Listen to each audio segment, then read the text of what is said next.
Hello, welcome to Straight Talk Africa, live from the Voice of America studios here in Washington. It's Wednesday, November 16th. I am Shaka Ssali. The show begins, I interact with my guests, and I tell them that this show really belongs to them. As far as I'm concerned, they are the experts.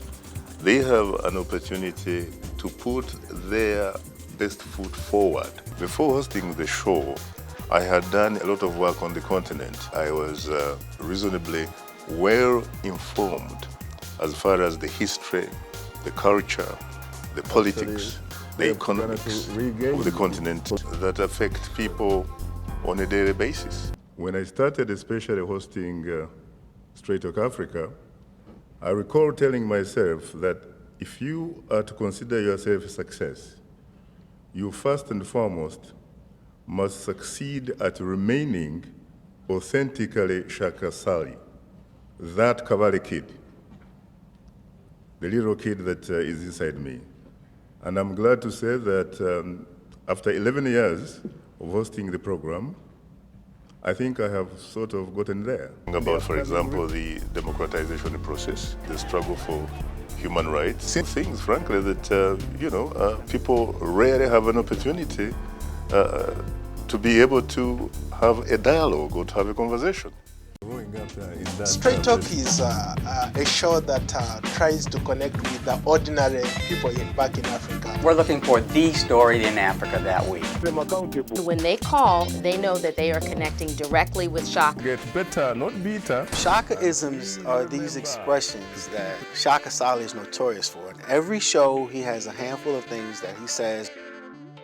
I have to go for a break. There's no democracy in Studio 51. Shaka, thank you very much. It's also my great pleasure to be with you. Mr. President, thank you very, very much for being with us. When President Barack Obama was visiting, Sub-Saharan Africa for the first time, and the honor went to Ghana, I had a live one-on-one interview with President John Atta Mills. Barack Hussein Obama also ran on the theme for change. I have interviewed Kenyan President Mwai Kibaki, the golden key, President Robert Mugabe of Zimbabwe, the current president of the DRC, Joseph Kabila, proceedings away from Erin Sarif, the first democratically elected female president on the African continent, Daniel Arap Moi, who used to be the Kenyan president. What specific mechanisms have you put in place? the show grew. What do you expect out of this? By the time I get in the studio, I make sure that I do my homework. I do the research that is needed so that I have a comprehensive knowledge, a comprehensive sense of what is really going on and what I am going to share with the audience. The state of the continent is not very good, but at the end of the day, it is going to be up to you, up to all of us, to figure out a way of asserting our rights. We need to know that presidents, ministers, are our servants, and we must hold them accountable. But you can only do that if you are exposed.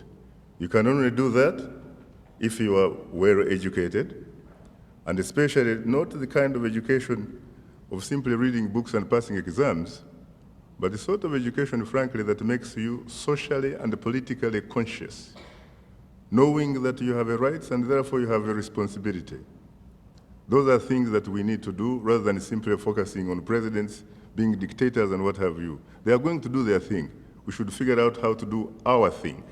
Very briefly, if you want to succeed at whatever you do, I can only say that you have to identify what you want. You have to be disciplined. You have to be ready to work very hard. You have to be very passionate, be able to think about being the best that you can be. Being number two is as good as being last. You have to think in terms of being number one.